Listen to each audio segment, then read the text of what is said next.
En el regazo de la tarde triste, yo invoqué tu dolor.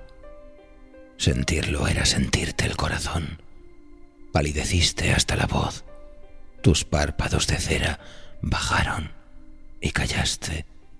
Pareciste oír pasar la muerte. Yo que abriera tu herida mordí en ella. Me sentiste como en el oro de un panal mordiera y exprimí más, traidora, dulcemente tu corazón herido mortalmente por la cruel daga rara y exquisita de un mal sin nombre, hasta sangrarlo en llanto, y las 1000 bocas de mi sed maldita tendía esa fuente abierta en tu quebranto, porque fui tu vampiro de amargura. Soy flor o estirpe de una especie oscura que come llagas y que bebe el llanto. El vampiro, un poema de Delmira Agustini.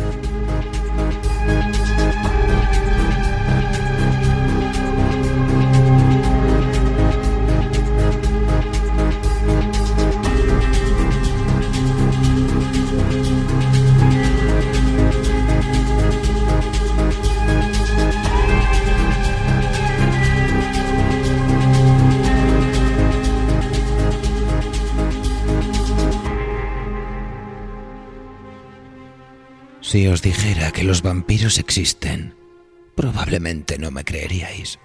Esbozaríais una sonrisa de complicidad cómica, o quizás pensaríais que quien afirme haber sido testigo de su presencia en nuestra realidad mundana ha abandonado la razón por la locura. En parte, la tradición del vampirismo se remonta a los días pretéritos de las primeras civilizaciones, y se puede elaborar un grueso catálogo de leyendas y mitologías comparadas, de la que no se libra casi ninguna región ni época de nuestra historia. Esta es la primera prueba.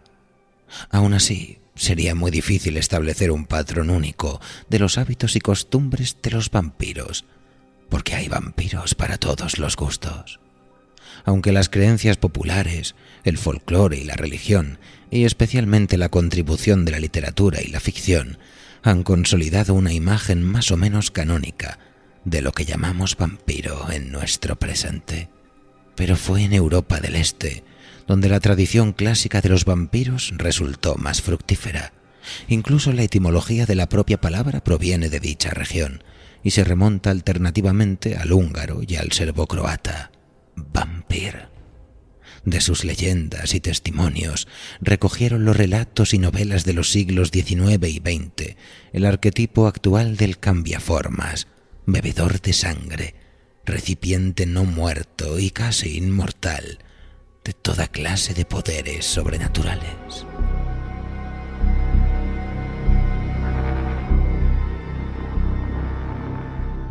Existen, pues, en la ficción reflejos muy certeros de aquellos que en el mundo actual podrían definirse como vampiros, y muy particularmente seremos testigos esta noche del inicio de nuestro ciclo de agosto sangriento, con una de las ficciones más terroríficas y destacadas de la maestra Emilia Pardo Bazán, que en 1901 nos deleitó con una historia sobresaliente sobre una curiosa especie de vampirismo.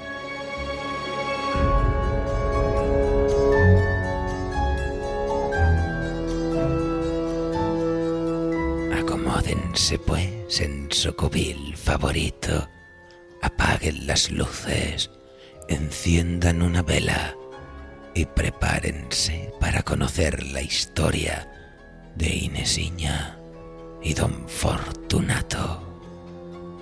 Con todos ustedes, Vampiro.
No se hablaba en el país de otra cosa, y qué milagro.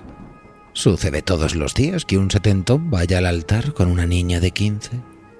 Así, al pie de la letra, 15 y 2 meses acababa de cumplir Inesiña, la sobrina del cura de Gondelle, cuando su propio tío, en la iglesia del santuario de Nuestra Señora del Plomo, distante 3 leguas de Vilamorta, bendijo su unión con el señor don Fortunato Galloso, de 77 y medio, según rezaba su partida de bautismo. La única exigencia de Inesiña había sido casarse en el santuario. Era devota de aquella virgen y usaba siempre el escapulario del plomo, de franela blanca y seda azul. Y como el novio no podía, que había de poder, malpocadiño, subir por su pie la escarpada cuesta que conduce al plomo desde la carretera entre Cebre y Vilamorta, ni tampoco sostenerse a caballo, se discurrió que 2 fornidos mocetones de Gondelle, hechos a cargar el enorme cestón de uvas en las vendimias, llevasen a don Fortunato a la silla de la reina hasta el templo. Buen paso de risa. Sin embargo, en los casinos, boticas y demás círculos, digámoslo así, de Vilamorta y Cebre, como también en los atrios y sacristías de las parroquiales, se hubo de convenir en que Gondelle cazaba muy largo, y en que a Inesiña le había caído el premio mayor. ¿Quién era? Vamos a ver, Inesiña. Una chiquilla fresca, llena de vida, de ojos brillantes, de carrillos como rosas. Pero qué demonios. ¿Hay tantas así desde el Sil al Avieiro? En cambio, caudal como el de don Fortunato no se encuentra otro en toda la provincia. Él sería bien ganado o mal ganado, porque esos que vuelven del otro mundo con tantísimos miles de duros, sabe Dios qué historia ocultan entre las 2 tapas de la maleta. Solo que, ¿quién se mete a investigar el origen de un fortunón? Los fortunones son como el buen tiempo, se disfrutan y no se preguntan sus causas.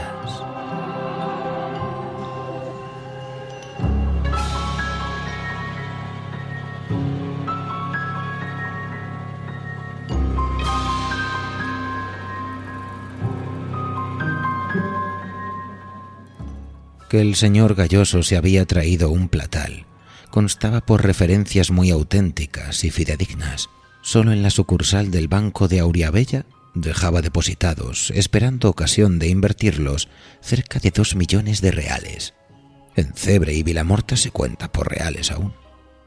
¿Cuántos pedazos de tierra se vendían en el país? Sin regatear los compraba Galloso. En la misma plaza de la Constitución de Vilamorta había adquirido un grupo de 3 casas, derribándolas y alzando sobre los solares nuevo y suntuoso edificio. ¿No le bastaría a ese viejo chocho 7 pies de tierra?, preguntaban entre burlones e indignos los concurrentes al casino. Júzguese lo que añadirían al difundirse la extraña noticia de la boda y al saberse que don Fortunato no sólo dotaba espléndidamente a la sobrina del cura, sino que la instituía heredera universal. Los berridos de los parientes más o menos próximos del ricachón llegaron al cielo. Hablóse de tribunales, de locura senil, de encierro en el manicomio. Mas como don Fortunato, aunque muy acabadito y hecho una pasa seca, conservaba íntegras sus facultades y discurría y gobernaba perfectamente, fue preciso dejarle, encomendando su castigo a su propia locura. Lo que no se evitó fue la cencerrada al monstruo. Ante la casa nueva, decorada y amueblada sin reparar en gastos, donde se habían recogido ya los esposos, juntáronse armados de sartenes, cazos, trípodes, latas, cuernos y pitos, más de 500 bárbaros. Alborotaron cuanto quisieron sin que nadie les pusiese coto. En el edificio no se entreabrió una ventana, no se filtró luz por las rendijas. Cansados y desilusionados, los cencerreadores se retiraron a dormir ellos también, aun cuando estaban conchavados para cencerrar una semana entera. Es lo cierto que la noche de tornaboda ya dejaron en paz a los cónyuges y en soledad la plaza.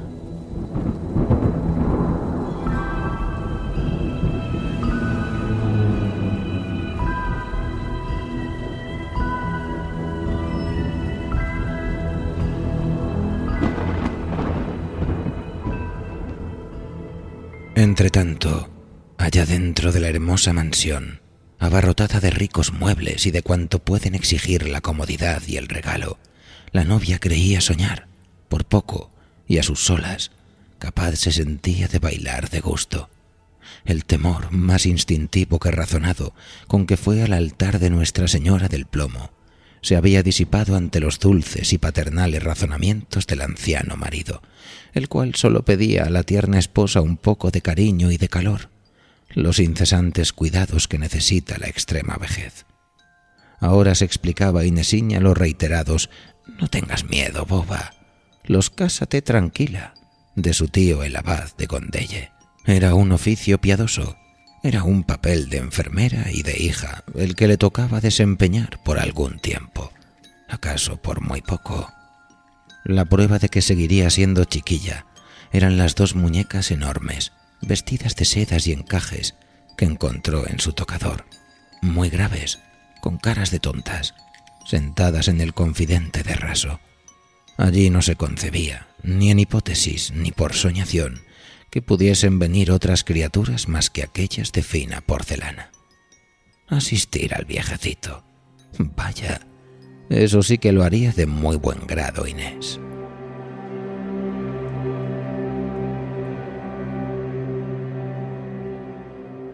Día y noche, la noche sobre todo, porque era cuando necesitaba a su lado, pegado a su cuerpo, un abrigo dulce, se comprometía a atenderle, a no abandonarle un minuto.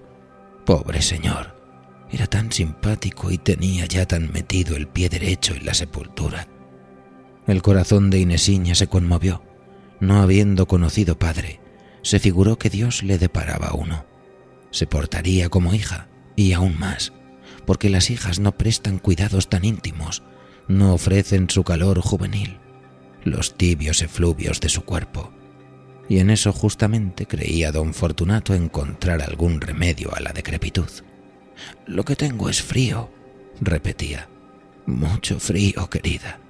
La nieve de tantos años cuaja ya en las venas. Te he buscado como se busca el sol. Me arrimo a ti como si me arrimase a la llama bienhechora en mitad del invierno. Acércate, échame los brazos. Si no, tiritaré y me quedaré helado inmediatamente. Por Dios, abrígame». No te pido más.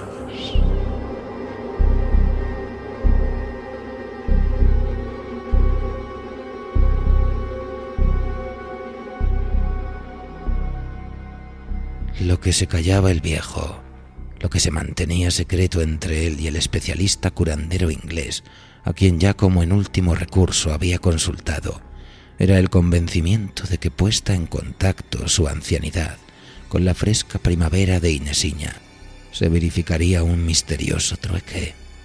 Si las energías vitales de la muchacha, la flor de su robustez, su intacta provisión de fuerzas, debían reanimar a don Fortunato, la decrepitud y el agotamiento de éste se comunicarían a aquella, transmitidos por la mezcla y cambio de los alientos, recogiendo el anciano una aura viva, ardiente y pura, y absorbiendo la doncella un vaho sepulcral.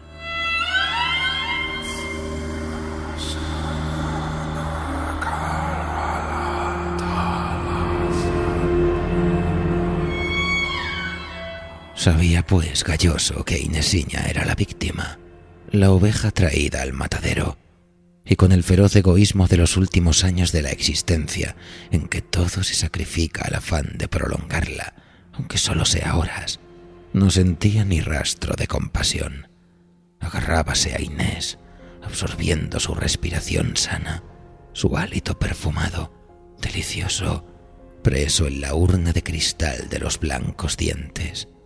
Aquel era el postrer licor generoso, caro, que compraba y que bebía para sostenerse. Y si creyese que haciendo una incisión en el cuello de la niña y chupando la sangre en la misma vena se remozaba, sentíase capaz de realizarlo, ¿no había pagado? Pues Inés era suya.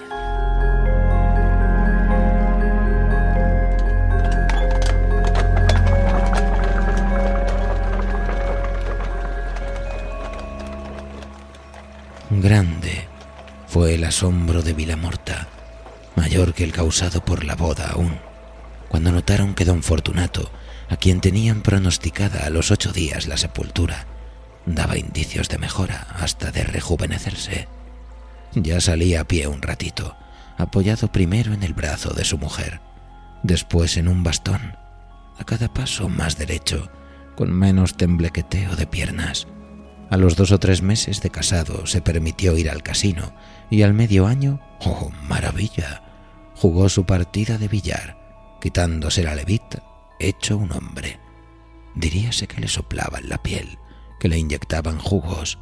Sus mejillas perdían las hondas arrugas, su cabeza se erguía, sus ojos no eran ya los muertos ojos que se sumen hacia el cráneo, y el médico de Vilamorta, el célebre Tropiezo, repetía con una especie de cómico terror: «Mala rabia me coma si no tenemos aquí un centenario de esos de quienes hablan los periódicos».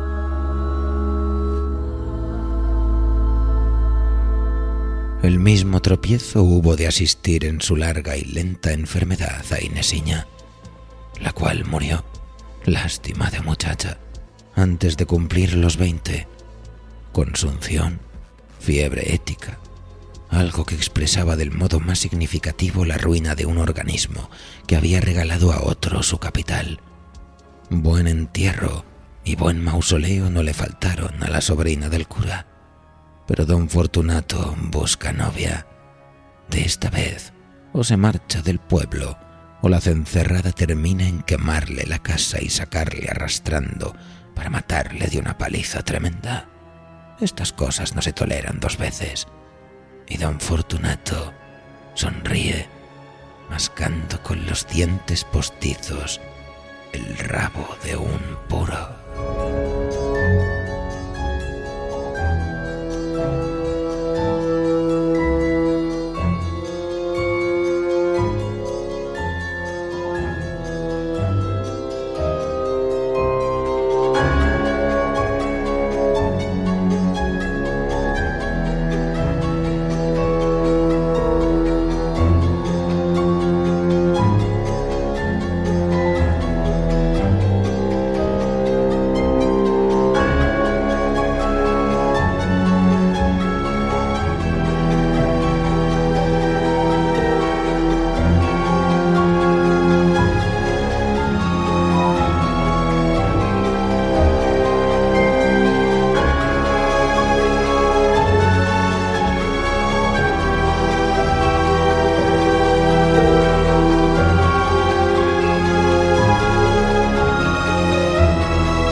¿Les ha gustado el relato, amigos? Una historia terrible la de nuestros protagonistas de esta noche, ¿no creen? El arquetipo del apuesto vampiro aristócrata se viene un poco abajo cuando la maestra Emilia nos conduce a su particular universo del terror costumbrista, donde los matrimonios de conveniencia en la España tradicional pueden significar un destino peor que los oscuros rincones de un castillo transilvano. Y es que si tuviéramos que hacer algunos paralelismos entre el vampiro de ficción y los vampiros que pueblan, o que dicen poblar hoy nuestro propio mundo, se perderían algunas de las características más obvias del mito y entraríamos en un territorio más parecido al que nos expone Pardo Bazán que a la magnificencia del noble húngaro de Bram Stoker. El doctor en física teórica Miguel Ángel Sabadell ofrece en uno de sus numerosos estudios al respecto un repaso por algunos de los investigadores del vampirismo actual, que ha sido ampliamente estudiado con escaso éxito por las ciencias psiquiátricas, especialmente ligado a los trastornos relacionados con las parafilias de sangre.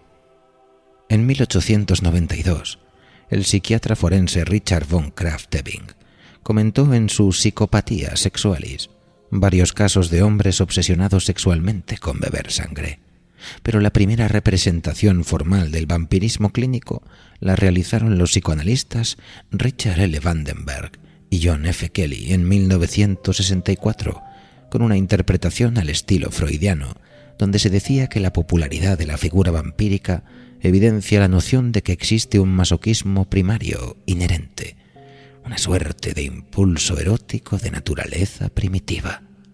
Y aunque los casos de succión de sangre en contexto criminal no sean tan representativos en una escala global, han llamado tanto la atención de la opinión pública y la psiquiatría que no ha hecho falta demasiado esfuerzo para que algunos investigadores los agruparan bajo el término de vampirismo clínico. En 1984, Herschel Prince, un trabajador social, realizó una encuesta entre psiquiatras forenses o psiquiatras con un interés particular en esta desviación grave y concluyó que el vampirismo era una condición clínica asociada con trastornos mentales severos. Una visión algo menos radical de este supuesto trastorno se la debemos al psicólogo Richard Knoll, que en 1990 se hizo conocido por sus libros Bizarre Diseases of the Mind y Vampiros, Hombres Lobo y Demonios en la literatura psiquiátrica del siglo XX. En este último decidió sugerir medio en broma, medio en serio, que el vampirismo clínico debería cambiar su nombre por el síndrome Renfield, refiriéndose al personaje de la novela de Stoker, que vivía encerrado en un manicomio, comía arañas y moscas para absorber su fuerza vital. Controlado mentalmente por Drácula, su vida termina cuando se enamora de Mina Harker y se enfrenta al vampiro. Recuerdo que me reí cuando pensé en cómo podría hacer un pastiche de un trastorno mental centrado en nuestro buen amigo Renfield, comentó Knoll en una entrevista. Knoll también apuntó que el síndrome de Renfield se caracterizaba por una compulsión de beber sangre, que casi siempre tiene un fuerte componente sexual. A esto incluso se le añadían las fantasías sexuales de pubertad, cuando aparece el autovampirismo y el individuo empieza a beber su propia sangre, luego pasa a beber la sangre de algunos animales y finalmente la de los seres humanos vivos. Pero aunque Knoll nunca se tomó demasiado en serio esta teoría, otros investigadores utilizaron sus ensayos como fuente. El Diario de Historia de la Neurociencia publicó en 2011 un artículo de Regis Orley y Duane G. Haynes sobre el síndrome Renfield, una enfermedad psiquiátrica extraída de Drácula de Bram Stoker. Cuando leyó el artículo, Knoll dijo: «Estoy entre impresionado y horrorizado por el monstruo que he creado por capricho. A este ritmo puede muy bien terminar en el manual de referencia de enfermedades psiquiátricas norteamericanas». Esos autores escribieron muy en serio que su etiología, la causa u origen de la enfermedad, sigue siendo desconocida. Algo en lo que Knoll probablemente también coincidiría. Salvo que, ¿es acaso el vampirismo una enfermedad real? Si bien las teorías sobre la existencia diagnóstica de trastornos de vampirismo es bastante azarosa, no lo es tanto profundizar en la forma en la que los autodenominados vampiros ejercen y se organizan en sociedad, algo que resulta igualmente fascinante y enigmático para quien les habla. Desde finales del siglo pasado, la literatura médica ha empezado a incluir artículos sobre el culto a los vampiros. En 2010, los investigadores Megan White y Hatim Omar publicaban que la subcultura de vampiros contemporánea incluye a individuos que dicen ser vampiros reales, que se comportan como tales, o al menos como se espera que lo hagan, incluyendo salir solamente de noche, durmiendo en ataúdes, poniéndose colmillos e incluso compartiendo sangre. White y Omar incluyeron en su artículo el caso de un adolescente de 15 años que afirmaba ser adicto a la sangre y realizar el autovampirismo. Pero lejos del sensacionalismo, es cierto que en Estados Unidos unas 15.000 personas declaran ser vampiros reales, y no se trata de aquellos que viven cumpliendo a rajatabla lo que se espera de un vampiro de ficción. Según la Atlanta Vampire Alliance, una de las mayores organizaciones de vampiros de Estados Unidos, un vampiro es esencialmente alguien que se alimenta de energía vital o de la sangre de otro ser, a menudo humano. Los vampiros podrían considerarse, en una definición algo simplista, individuos incapaces de mantener su bienestar físico, mental o espiritual sin alimentarse de esta manera. Si no lo hace, el vampiro se volverá letárgico, enfermizo, deprimido y a menudo sufrirá física y psíquicamente. Claro que esta no es una definición universal. El cofundador del grupo, un hombre que se hace llamar Merticus y que se identificó como un verdadero vampiro en 1997, realizó 2 estudios financiados por Suscitatio Enterprises, una empresa dedicada a investigar el fenómeno de los vampiros reales. Tras realizar la nada desdeñable cifra de 950 encuestas con vampiros de todo el mundo, Merticus obtuvo resultados sorprendentes. La mayoría son adultos, que dicen tener un cociente intelectual por encima de la media. Solo un 24% pertenece a algún grupo de vampiros organizado. La mayoría se mueve en solitario y de forma anónima, y en función de su fuente de alimentación, solo un poco más de la mitad se confiesa como sanguinario, es decir, bebe sangre. Si lo hacen, muchos de ellos también afirman identificarse como vampiros psíquicos, al igual que el malvado protagonista del relato de la maestra Emilia Pardo Bazán. La energía psíquica de otros resulta un manjar esencial en sus dietas, ya sea a través de algún contacto físico o por medios de difícil calificación. Pero insistimos una vez más, amigos, ¿es esto una forma de locura? ¿Una enfermedad? Los auténticos vampiros demandan investigaciones serias que analicen con cautela y respeto su condición. Muy pocos de entre los encuestados padecen otro tipo de patologías que sirvan para dar una explicación contundente. En realidad, la gran mayoría están bastante cuerdos. Nunca han necesitado ir a un psiquiatra, ni presentan adicción alguna a drogas o alcohol. No tienen antecedentes de abusos sexuales ni han sido condenados por delitos violentos. Son personas como nosotros, salvo por un insignificante detalle. Se consideran a sí mismos vampiros.